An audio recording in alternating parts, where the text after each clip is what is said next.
Assalamualaikum warahmatullahi wabarakatuh. Perkenalkan, nama saya Angelia Veronica, NIM 1833-2012, Prodi Pendidikan Tari. Dengan mata kuliah Seni Pertunjukan Pariwisata.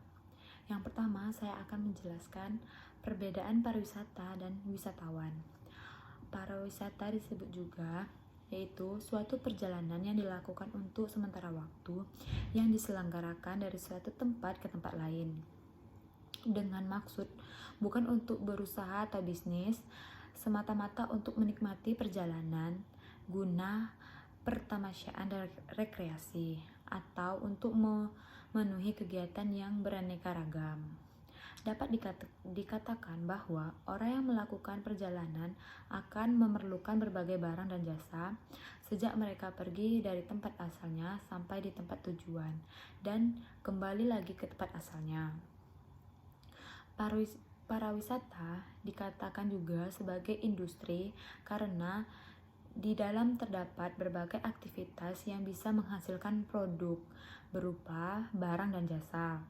Akan tetapi, industri pariwisata tidak seperti pengertian industri lainnya, sehingga industri pariwisata disebut juga industri tanpa asap. Yang kedua yaitu wisatawan. Wisatawan adalah orang yang mengadakan perjalanan dari tempat kediamannya tanpa menetap di tempat yang didatanginya, atau hanya untuk sementara waktu tinggal di tempat yang didatanginya. Kegiatan perjalanan yang dilakukan oleh seseorang, kelompok, atau orang dengan mengunjungi tempat tertentu untuk tujuan rekreasi, pengembangan pribadi, atau pembelajaran keunikan daya tarik wisata yang dikunjungi dalam jangka waktu sementara.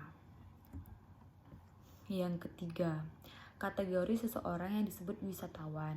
Yang pertama yaitu orang-orang yang sedang mengadakan perjalanan untuk bersenang-senang, untuk keperluan pribadi, atau untuk keperluan kesehatan.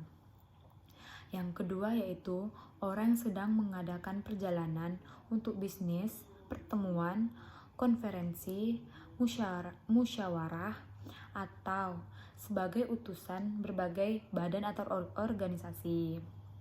Yang ketiga yaitu pejabat pemerintah dan militer beserta keluarga yang ditempati di negara lain.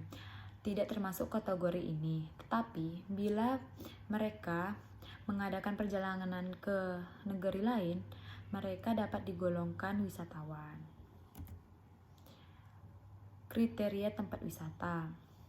Kriteria tempat wisata terdiri dari ramah internet, kejelasan akses ke tempat wisata, keramahan pengelola dan penduduk sekitar tempat wisata, ketersediaan fasilitas, ramah foto selfie, tempat wisata ramah anak, konsep wisata terpadu, dan kerja sama promosi dari pihak lain. Baiklah, di sini saya akan memberi contoh salah satu wisata yang ada di Kabupaten Mukomuko, yaitu Danau Nibung. Danau Nibung adalah sebuah danau air rawa yang berada tepat di jalur lintas pusat kota pemerintah Mukomuko yang menghubungkan desa Danau Nibung dengan SP6. Untuk mencapai lokasi Danau Nibung ini cukup mudah karena sudah ada akses untuk kendaraan roda 2 maupun roda 4. Banyak fasilitas umum yang sudah dibangun oleh pemerintah Kabupaten Mukomuko seperti area parkir, dinding pembatas, gazebo, spot foto, dan wahana air seperti kapal yang bisa membawa kita mengelilingi perairan Danau Nibung, dan kantin hingga tempat ibadah. Lokasi Danau Nibung ini sendiri sangat dekat dengan pusat pemerintah Kabupaten Mukomuko yang membuat Danau Nibung ini sering didatangi anak muda dan masyarakat sekitar, terlebih hari libur atau hari Minggu. Baiklah, hanya itu yang dapat saya sampaikan. Saya akhiri, wabillahi taufik walhidayah. Wassalamualaikum warahmatullahi wabarakatuh.